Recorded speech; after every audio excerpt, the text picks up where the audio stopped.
The Tetons in the Snake River. Ansel Adams captured this iconic photo in 1942. It's beautiful, but if you visit the art gallery, you can't capture it because there's a reflection in the glass. We don't realize how many pictures we don't take just because there's a reflection. If you're window shopping this cool record player we found, you can't capture it because there's a reflection from the street. And these situations come up unexpectedly too, like if you're visiting these tide pools as you drive along the California coast. You can't capture those, and polarizing filters often don't work. So what can we do? Well, there's a long history of research. The first method was by Hani Farid and Ted Adelson in CVPR in 1999. A lot has changed, but reflection removal doesn't generally work on typical photos, like here on the left. Deep learning was introduced in 2018 and doesn't solve these reflections either, and today our best methods still can't solve these kinds of typical reflections that you'll encounter in your daily life. So we started this work by rethinking how to approach reflection removal. Now typically you can get a clear shot of your subject, like this person, but you've got to imagine that there's glass in the way and you can't just go around it.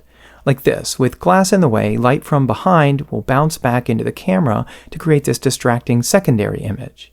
The illustration's a little bit incomplete though. In reality, light sources have a color. Outdoor lights tend to be blue, indoor lights tend to be yellow, and so we see these two images with different colors mixed together. The goal of reflection removal is to undo that. But how? Well, classic methods involve capturing additional images, for example with polarizing filters at different angles or videos. But regardless of how many additional images you capture, these methods can't guarantee that the solution will be well posed, because real reflections have regions that are so bright or complicated or even saturated that information is just lost. And so we need to infer missing information. Today, the best way to do that is with deep learning, which means we need to collect training data. But how? This is a critical question for reflection removal. One way is to capture ground truth reflections. We put the camera on a tripod and the scene needs to be completely motionless, and the process is tedious. To date, the largest dataset has 15,000 examples in it, which is quite a few. But deep learning really works best when we can train on millions of examples without pre-training on unrelated datasets. And ground truth capture just can't scale that high in terms of the number of images or the diversity of the content. So we need to find another way. Well, here's an idea. Let's collect images that don't have reflections in them, and then we can combine pairs of images together to simulate a reflection. That's how prior works do it. So here's a typical simulation. On the left, we have a pair of input images. One's the clean image and the other's going to be the reflection. On the right are two of the most commonly used simulations in the literature, but you can see that the simulations are qualitatively unrealistic looking. So in reality, we have two problems. We either have a lot of data that's qualitatively unrealistic or a little bit of data that's manually captured. But to train a deep model, really we need both, realistic data and lots of it. In this work, we show how to simulate physically accurate reflections in large quantities, and that makes single image dereflection work on real reflections that you'll encounter in your daily life. In fact, we show that it's more important than the model architectures themselves, but to do it, we have to start by understanding the physics of how reflections form. So physically accurate reflections obey three photometric principles. First, light is additive. These light fields that reach the sensor, I'm showing those in the middle, those sum together linearly and in equal proportion to one another. Second, the illuminant colors mix together. And third, the illuminant powers differ and mix in those light fields before the light field even touches the sensor. We need to simulate this physical mixing process, but by using captured images. Well, typical images, now shown on the right, those are nonlinearly transformed from the light fields. We call this process rendering, and when you sum together rendered images like JPEGs, all of these photometric properties are violated. Light isn't linearly combined, the illuminant colors have been removed, and the illuminant power has been removed too.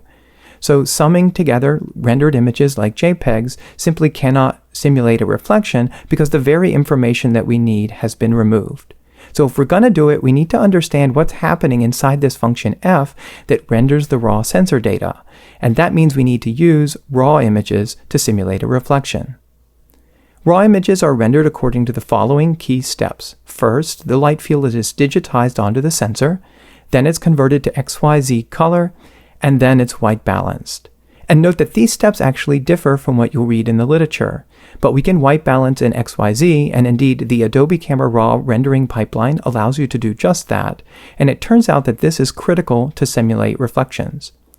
Finally, a long list of nonlinear and spatially varying operations are performed for aesthetic purposes, and then gamma compression, which is why we can't invert gamma to get a linear image. So in what prior step could we simulate a reflection?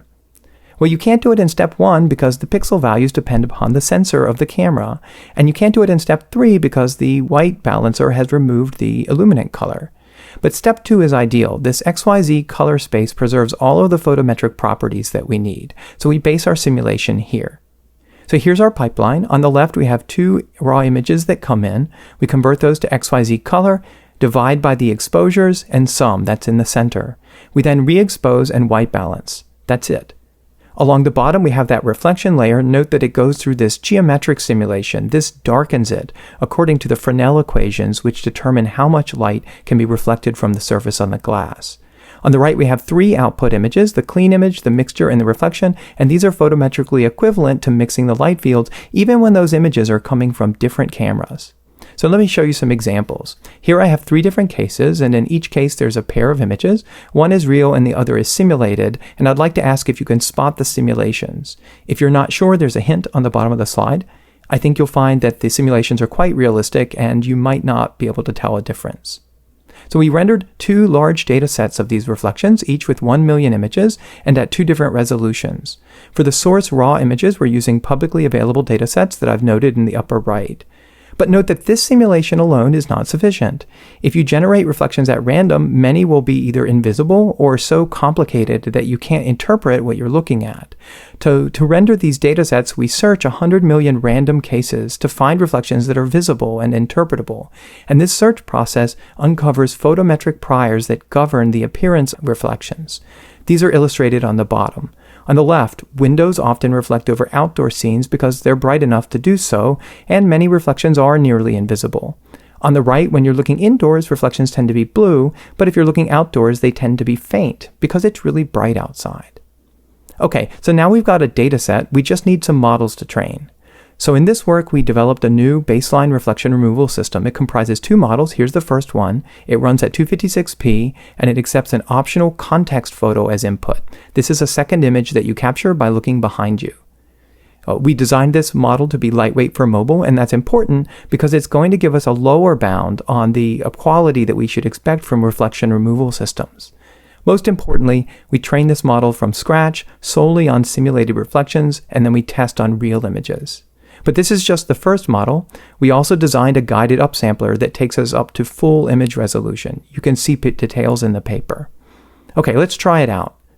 So we capture this image at midday, which is why it has that really bright outdoor reflection, but we can remove this.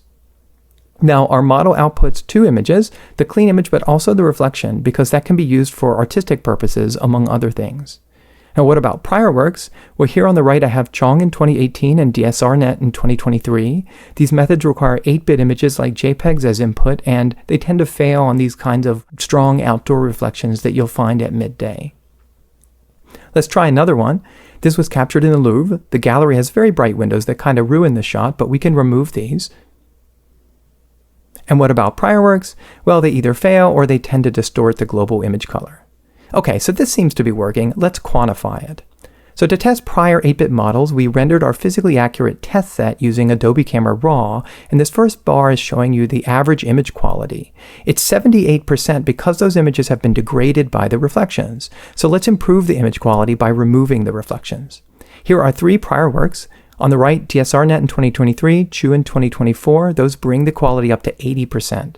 Chong in 2018 was one of the very first deep learning methods, and it tends to distort that global image color. But now let's retrain these models on our physically accurate training data. Performance improves significantly. They all give us at least 90% image quality. Now let's bring in our models. That's these 2 bars on the right. Remember, we have 2 models because one of our models uses a context photo that you capture by looking behind you. The other does not need it.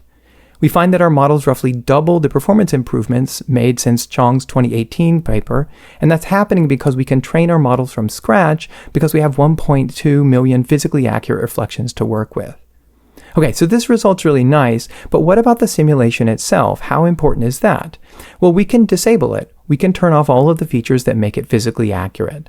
That's this pink bar. Performance drops significantly. In fact, we find that the improvement from physically accurate simulation is greater than all prior model improvements since Zhang's 2018 paper, including our own.